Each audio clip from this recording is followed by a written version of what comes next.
افسوسیان 6:1 بچه‌های خداوند از پدر و مادرتون اطاعت کنید. آمین.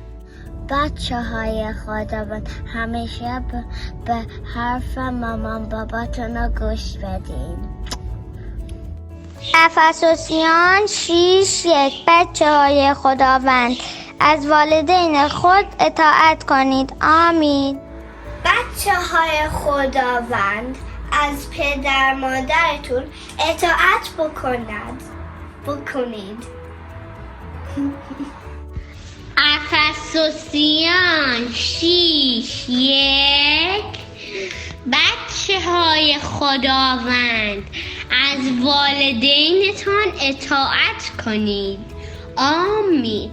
Children of God, obey your parents. افسوسیان 6:1 بچه‌های خداوند از والدینتان اطاعت کنید. آمین. Children of God, obey your parents. Ephesians 6:1. افسوسیان 6:1 بچه‌های خداوند از والدینتون اطاعت کنید. افسوسیان 6:1 بچه‌های خداوند از پدر مادرتون اطاعت کنید. آمین. خداوندم شکرت که تو به ما والدین دادی که ما ازش اطاعت کنیم. خداوندم شکرت که برای اینکه تو پدر مادرمون رو دادی به ما. خداوندم شکرت که من دوست دارم. خداوندم شکرت که امروز من تونستم آیه‌های خوبم رو بگم. خداوندم شکرت که هیچ کدوم از آیه‌هامو از دست ندادم. خداوندم ازت میخوام اونایی که پدر مادر ندارن پدر دار بشن، مامان دار بشن. خداوندم ازت میخوام اونایی که خوب هستن با تو رفتارشون خوب هست و خوب نیست رفتارشون رو خوب بکنی. خداوندم شکرت که تو مامان بابامو به من دادی. خداوندم شکرت که تو برای وجودشون شکرت که تو هستی. خداوندم مراقبتشون میکنی. خداوندم برای وجودشون دعا میکنم که سلامتی در قلبشون باشن. خداوندم ازت میخوام همه تک تک بابا مامانا خوب رفتار کنن با بچه هاشون. خداوندم ازت میخوام بتونن همه بچه خوب رفتار داشته باشن. خداوندم ازت میخوام که شادی تو در این کاری که ما داریم میکنیم باشه. خداوندم ازت میخوام همیشه قلبای ما رو شاد نگه داری. خداوندم برای همه دعا میکنم که بتونن آیاشون رو بگن. خداوندم آمین که تو سلامتی آیامون رو برای ما میذاری. خداوندم شکرت که تو آیامون رو برای ما حفظی میذاری که ما یاد بگیریم. خداوندم در نام عیسی مسیح آمین.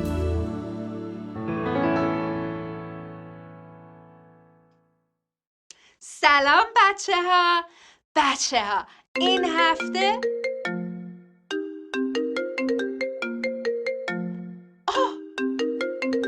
زریبری داره به هم زنگ میزنه.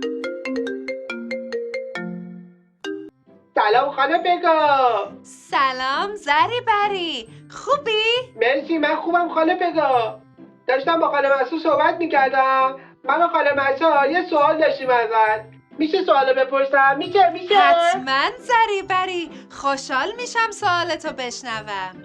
خانم بگا ما چطوری میتونیم نشون بدیم که به خدا ایمان داریم؟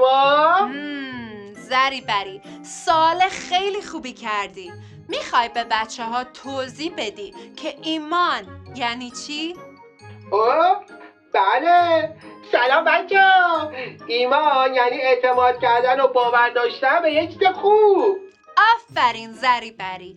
بیاین با هم یه سفری بریم و جواب این سوال رو پیدا کنیم. آماده ای زریبری؟ بله خاله بگا. خاله بچه‌ها کیفمو بده میخوام برم داستان رو ببینم. آماده اید بریم سفر کلام؟ 1 2 3 پاشو بریم دست هم رو بگیریم. 1 2 3 آماده ایم بریم با هم به سفر. خدا حقیقت هست دوستم میداره، کلام او زنده است به من راه و یاد میده. بیا بریم سفر آیات یاد بگیریم، دعا کنیم نزد خدا دست هم رو بگیریم، دست هم رو بگیریم. 1 2 3 یکی بود ولی تنها نبود. کلام خدا بیکار نبود. خدا به ابراهیم قول داد که صاحب یه پسر میشه و از اون پسر بچه‌های زیادی به وجود میان و این بچه‌ها کل جهان رو برکت خواهند داد. اما بچه‌ها، ابراهیم و همسرش برای بچه دار شدن خیلی پیر بودن. 20 سال گذشت. اما ابراهیم همچنان به قول خدا اعتماد داشت. وقتی اون 100 سال داشت و سارا 90 ساله بود، خدا قولش رو به اونها یادآوری کرد.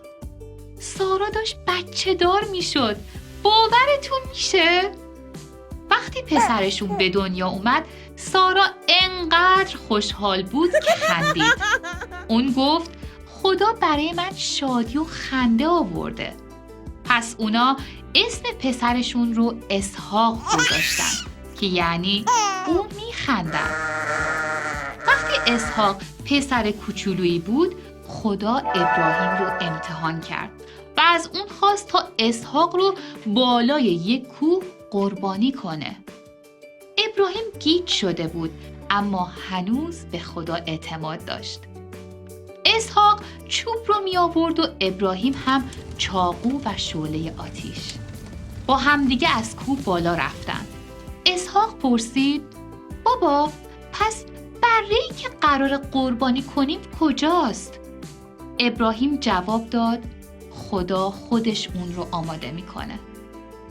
ابراهیم چوب‌ها رو روی قربانگاه گذاشت. اسحاق رو بست و روی چوبا خوابوند. وقتی چاقو رو بلند کرد تا اسحاق رو بکشه، فرشته اسم اون رو صدا کرد. ابراهیم، فرشته گفت صبر کن، به پسرت آسیب نزن. خدا میدونه که تو به قول اون اعتماد داری. این بوته ها رو ببین. یه قوچ شاخهاش تو بوته گیر کرده. اون رو به جای پسرت قربانی کن. پس ابراهیم قوچ رو به جای پسرش قربانی کرد. بعد اسم اونجا رو گذاشت خداوند فراهم میکنه. چون که خدا قربانی رو آماده کرد. بچه ها، خدا همون طوری که گفته بود به قولش عمل کرد.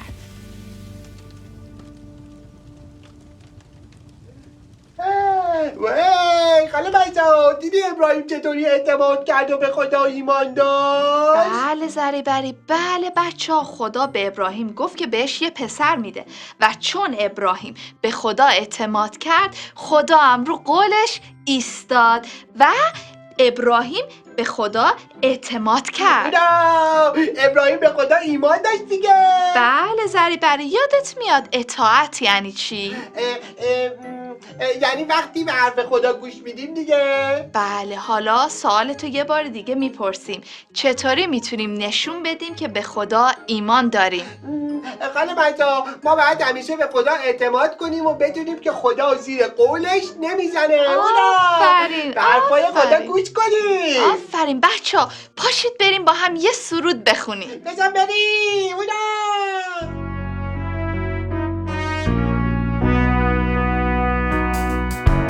دوستش دارم بیش از پیش پیش بیش از پیش بیشتر از شکلات بیشتر از شکلات بیشتر از بستنی بیشتر از بستنی از دل و جان از دل و جان دوستش دارم دوستش دارم او هم دوستم دارم دوستش دارم دوستش دارم بیش از پیش بیش از پیش بیشتر از دوچرخه بیشتر از دوچرخه بیشتر از فوتبال بیشتر از فوتبال از دل و جان از دل و جان دوستش دارم دوستش دارم او هم دوستم دارد دوستش دارم دوستش دارم بیش از پیش بیش از پیش بیشتر از لباسام بیشتر از لباسام بیشتر از دوستام بیشتر از دوستام از دل و جان از دل و جان دوستش دارم دوستش دارم او هم دوستم دارد بچه‌ها آیا شما هم خدا رو بیشتر از شکلات و بستنی و فوتبال و لباساتون دوست دارین؟ بله پس بیاین با هم بخونیم از دل و جان از دل و جان دوستش دارم دوستش دارم او هم دوستم دارد او هم دوستم دارد او هم دوستم دارد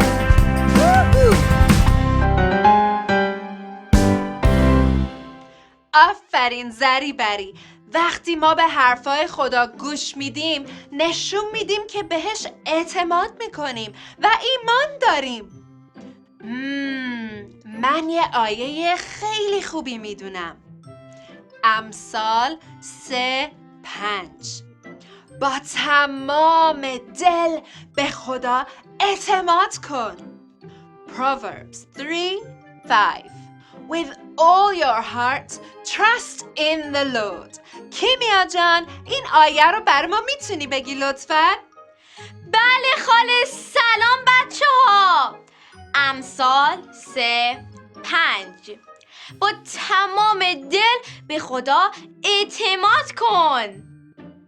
آماده این با خدا صحبت کنیم بچه ها؟ خداوندا مرسی که میتونیم به تو اعتماد کنیم. کمکمون کن که به حرفای تو گوش بدیم و کارهای خوب انجام بدیم. به نام عیسی مسیح دعا میکنم. آمین. آمین آمین آمین. بچه ها قول میدین که با تمام دلتون به خدا اعتماد کنین؟ مطمئن باشین که اون همیشه با شماست و شما رو خیلی دوست داره. اوه چقدر دیر شد بچه ها. تا دفعه بعد خدافظ. بچه ها یادتون نره آیتون رو برای ما بفرستین. بفرستین ها یادتون نره.